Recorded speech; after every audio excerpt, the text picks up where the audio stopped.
আজও জামিন পেলেন না ইস্কনের সন্ন্যাসী চিন্ময় কৃষ্ণ প্রভু। চট্টগ্রাম আদালতে খারিজ হয়ে যায় তাঁর জামিনের আবেদন। প্রায় 1.5 মাস ধরে বাংলাদেশে বন্দী ইস্কনের সন্ন্যাসী চিন্ময় কৃষ্ণ দাস। তাঁর বিরুদ্ধে রাষ্ট্রদ্রোহের মামলা দায়ের করেছে মোহাম্মদ ইউনূসের অন্তর্বর্তী সরকার। দোষী সাব্যস্ত হলে সাজা যাবজ্জীবন জেল। তবে হাসিনা পরবর্তী বাংলাদেশে মৌলবাদীদের হাতে নিপীড়িত হিন্দুদের হয়ে আওয়াজ তোলার জন্যই তাঁকে নিশানা করা হচ্ছে, একথা স্পষ্ট। বৃহস্পতিবার চট্টগ্রাম আদালতে চিন্ময়ের জামিন মামলার শুনানি হয়। তবে এই মুহূর্তে তার আইনজীবী রবীন্দ্র ঘোষ অসুস্থ হয়ে কলকাতার হাসপাতালে ভর্তি। তাই অন্য 3 হিন্দু আইনজীবী এগিয়ে আসেন সওয়াল করার জন্য।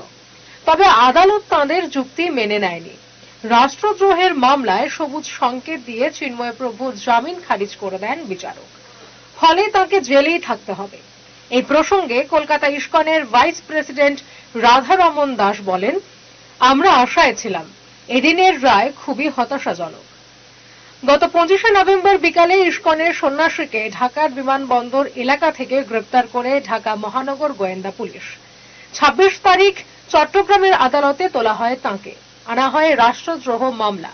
শুনানি শেষে জামিন খারিজ হয়ে যায় চিন্ময় প্রভুর। এরপর হামলার মুখে পড়ে আইসিইউতে ভর্তি হতে হয় তাঁর আরেক আইনজীবীকে।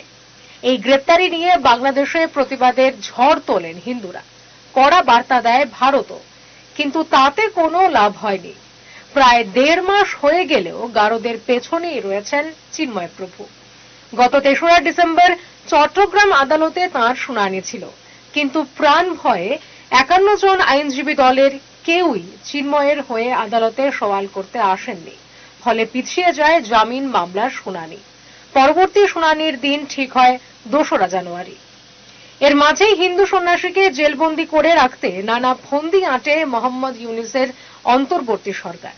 কয়েকদিন আগেই বাংলাদেশ সম্মিলিত সনাতনী জাগরণ জোট সংবাদ মাধ্যমে দাবি করে, চিন্ময় প্রভুর মুক্তি আটকাতে 70 জন হিন্দু সন্ন্যাসীর বিরুদ্ধে মিথ্যা মামলা দায়ের করা হয়েছে, যাতে কেউ তাঁর হয়ে আদালতে দাঁড়াতে না পারে।